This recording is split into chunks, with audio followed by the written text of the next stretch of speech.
আসসালামু আলাইকুম। আমি ডক্টর মাহফুজুর রহমান। আজকে এখানে আসছি আমি আপনাদের মাঝে একটা টপিক নিয়ে কথা বলতে। টপিকটা হচ্ছে রক্তের চর্বি, ব্লাড লিপিড। আমরা জানি যে আমাদের সকলেরই রক্তে চর্বি আছে। এটার কি নির্দিষ্ট একটা এমন পর্যন্ত এটা থাকা ভালো। হ্যাঁ, রক্তের চর্বির অনেকগুলো ফাংশন আমাদের বডিতে নর্মালি করে থাকে এই রক্তের চর্বিটা। কিন্তু যখন অ্যামাউন্টটা বেশি হয়ে যাবে সেটা আমাদের হৃদরোগের ঝুঁকি বাড়ায়, রক্তনালীতে কিছু রোগ তৈরি করে, রক্তনালীতে চর্বি জমায়, অনেকগুলো রোগ তৈরি করতেই আমাদের রক্তের চর্বিটা সাহায্য করে। নর্মালি আমরা ডাক্তাররা রক্তের চর্বিটাকে পরীক্ষা করার জন্য একটা টেস্ট দিই, ফাস্টিং লিপিড প্রোফাইল। এই প্রোফাইলে আমরা দেখি কিছু চর্বি দেখি, যেমন এলডিএল কোলেস্টেরল একটা দেখি, এইচডিএল কোলেস্টেরল দেখি। এলডিএল কোলেস্টেরলটাকে বলা হয় ব্যাড কোলেস্টেরল, অর্থাৎ এই কোলেস্টেরলটা বেশি থাকা মানে খারাপ। আরেকটা কোলেস্টেরল আমরা দেখি এইচডিএল কোলেস্টেরল, এইটা বেশি থাকা আমাদের জন্য ভালো। আরেকটা দেখি আমরা ট্রাইগ্লিসারাইড দেখি। আরেকটা দেখি আমরা টোটাল কোলেস্টেরল লেভেল, যেটা কীভাবে মাপা হয়, এটা আমাদের এই LDL cholesterol plus HDL cholesterol plus ট্রাইগ্লিসারাইডের 20% একসাথে যোগ করে আমরা এই টোটাল কোলেস্টেরলটাকে মেপে থাকি আর কি।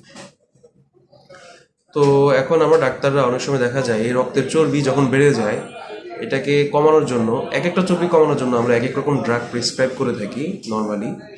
যেমন যদি আমাদের টোটাল কোলেস্টেরল বেড়ে যায়, বা বা এই আমাদের এলডিএল কোলেস্টেরল বেড়ে যায়, বা ট্রাইগ্লিসারাইড বেড়ে যায়, এগুলো এক একটার জন্য আমরা এক এক রকম ড্রাগ প্রেসক্রাইব করে থাকি। যেমন দেখা গেছে আমাদের অনেক পেশেন্ট আমরা দেখি ডায়াবেটিক, আমাদের বাসায় ডায়াবেটিস আছে, তারপর প্রেশার আছে, যেমন হাইপার টেনশনের পেশেন্ট, যাদের ব্লাড প্রেশার বেশি, সাথে দেখা গেছে হৃদরোগের পেশেন্ট, তারা দেখা গেছে এই চর্বি কমানোর জন্য এই ওষুধগুলো হরহামেশাই খেয়ে থাকে। এরকম কিছু ওষুধের নাম আছে যেমন অ্যাটোরবাস্টাটিন, এগুলো নামে পাওয়া যায়, রসুবাস্টাটিন নামে পাওয়া যায় বাজারে সেটা রসু নামে পাওয়া যায়, অ্যাটোভা নামে পাওয়া যায়। এই দুইটা খুব কমন ইউজ করা হয়, আমাদের রোগীরা খুব এগুলা খায় আর কি। তো আমরা আসলে কোন চর্বি বাড়ার জন্য আমরা কোন ওষুধটা দিব আর কি, নর্মালি আমরা কোন ওষুধটা খেয়ে থাকি নর্মালি, এটা একটু জানা দরকার আমাদের। যেমন যদি আমাদের টোটাল কোলেস্টেরলটা বেড়ে যায়, বা দেখা গেছে যে আমাদের এলডিএল কোলেস্টেরলটা বেড়ে যায়, তখন নর্মালি আমরা প্রেসক্রাইব করে থাকি অ্যাটোরভাস্টাটিন বা রসুভাস্টাটিন। এখন কথা যে অ্যাটোরভাস্টাটিন কখন দিব আর রসুভাস্টাটিন কখন দিব, এটা যদি আমরা একটু জানার চেষ্টা করি। নর্মালি অ্যাটোরভাস্টাটিন এটা একটা রেনাল সেফ ড্রাগ, আমাদের যাদের কিডনির রোগ থাকে তাদের ক্ষেত্রে আমরা এটা খুব ইজিলি প্রেসক্রাইব করতে পারি অ্যাটোরভাস্টাটিন। আরেকটা ড্রাগ আছে আমাদের রসুভাস্টাটিন, এটা আমরা কখন দিতে পারি, যদি দেখা যায় কোনো একটা পেশেন্টের কোলেস্টেরল বেশি, কিন্তু দেখা গেছে কোলেস্টেরল বেশির মধ্যে তার এলডিএল কোলেস্টেরলটা বেশি, তখন দেখা যায় আমরা এই রসুভাস্টাটিন ড্রাগটা প্রেসক্রাইব করতে পারি। তার উপরে যে পেশেন্টের কার্ডিওভাস্কুলার রিস্ক আছে, অর্থাৎ হার্টের রোগ হওয়ার সম্ভাবনা বেশি বা রিস্কের পেশেন্ট, তাদের ক্ষেত্রে আমরা রসুভাস্টাটিনটা দিতে পারি। আর আরেকটা চর্বি আছে আমাদের রক্তে, তার নাম ট্রাইগ্লিসারাইড। আমি যেটা বললাম, এগুলো আমি চার্টে দেখাই দিব, সমস্যা নাই। এই ট্রাইগ্লিসারাইড যখন বেশি থাকবে তখন আমরা ইউজ করি ফেনোফাইব্রেট নামক একটা ড্রাগ, যেটা ট্রাইগ্লিসারাইড বেশি হলে আমরা নর্মালি দিয়ে দিই। এখন আরেকটা ইন্টারেস্টিং টপিক আমরা এখান থেকে জানার চেষ্টা করব, যে এই চর্বি কমানোর যে ওষুধগুলো আমরা প্রেসক্রাইব করে থাকি ডাক্তাররা, এগুলো কেন নর্মালি রাতে দেওয়া হয়।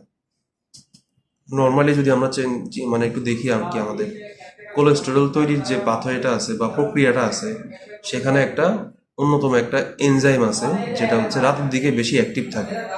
যেমন আমি এখানে একটা পাথওয়ে দেখাইছি, যে আমাদের কোলেস্টেরল তৈরিতে একটা এনজাইম লাগে, তার নাম এইচএমজি কোয়ে রিডাক্টাজ এনজাইম। যদি এই এইচএমজি কোয়ে রিডাক্টাজ এনজাইমটাকে আমি বন্ধ করতে পারি, আমার কোলেস্টেরল তৈরির প্রক্রিয়াটা বন্ধ হয়ে যাবে, অর্থাৎ এই রোগীটার চর্বিটা ধীরে ধীরে কমতে শুরু করবে। এখন কেন রাতে দিই আমরা এই ওষুধগুলো খাওয়ার জন্য, কারণ যে এই এইচএমজি কোয়ে রিডাক্টাস যে এনজাইমটা, এইটা কোলেস্টেরল তৈরির একটা পাথওয়েতে আছে, যে এই এনজাইমটা রাতের দিকে সবচেয়ে বেশি থাকে, বেশি অ্যাক্টিভ থাকে। তাহলে যদি আমরা এই যে অ্যাটোরভাস্টাটিন বা রসুভাস্টাটিন ওষুধগুলোকে রাতে দিই, তখন দেখা যায় এরা কি করে, এইচএমজি কোএডিডাক্টাস এনজাইমটাকে ইনহিবিট করে, অর্থাৎ বন্ধ করে দেয়, এবং কোলেস্টেরল তৈরির পাথওয়েটাও বন্ধ হয়ে যায় এবং রোগীর চর্বির লেভেলটাও কমতে খুব সাহায্য করে। এই জন্য আমাদের এই যে স্ট্যাটিন গ্রুপের যে ড্রাগ দুইটা আমি বললাম, অ্যাটরভাস্টাটিন এবং রসুভাস্টাটিন, এই ওষুধগুলো নর্মালি দিয়ে থাকি হচ্ছে রাতের বেলা।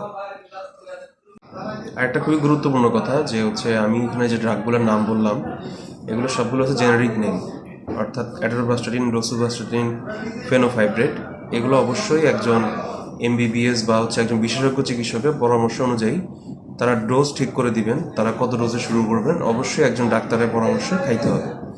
নিজে নিজে বা হচ্ছে আমাদের ডিসপেন্সারি থেকে আমরা নিজে নিজে ওষুধগুলো কখনোই খাওয়ার চেষ্টা করব না, অবশ্যই একজন ডাক্তারের পরামর্শ নিয়ে খাইতে হবে, কারণ এই ওষুধগুলোর কিছু সাইড ইফেক্ট আছে।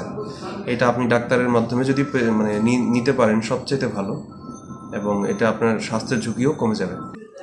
আজকে এই পর্যন্তই। আমরা এরপরে অন্য একটা টপিক নিয়ে আপনার মাঝে হাজির হব ইনশাআল্লাহ।